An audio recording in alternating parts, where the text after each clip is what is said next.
Prostor današnje ljubljanske tržnice je bil za Valentina Vodnika zelo pomemben. Zato je prav, da so mu leta 1889 tu postavili spomenik. Prvi figuralni javni spomenik z nacionalno konotacijo v slovenski zgodovini. V letih 1778 do 80 je Valentin Vodnik tu študiral bogoslovje. Tu je namreč stal frančiškanski samostan.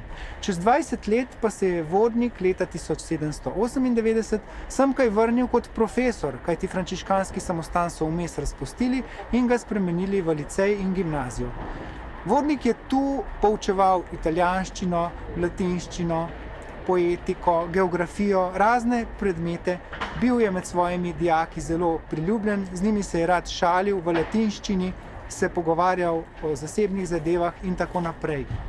Nenazadnje je bila v prostorih liceja, ki so ga podrli po potresu leta 1895, tudi znamenita licejska knjižnica, ki je Vodnik podaril izvode Ljubljanskih novic in pa male praktike s svojim podpisom in avtobiografijo. Pred poslopjem liceja, tam, kjer danes stoji hiša Dnevnika, pa je stala v Vodnikovih časih tiskarna Janeza Friderika Egerja, prav tako zelo pomembnega človeka v Vodnikovem življenju.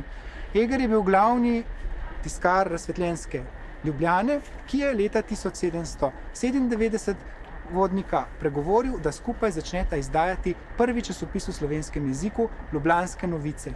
Časopis se sicer ni prijel, ker je imel preveč konkurence v nemških jezikih, poleg tega je zamujal z novicami, ker je Vodnik moral prevajati novice poslane z Dunaja iz nemščine v slovenščino.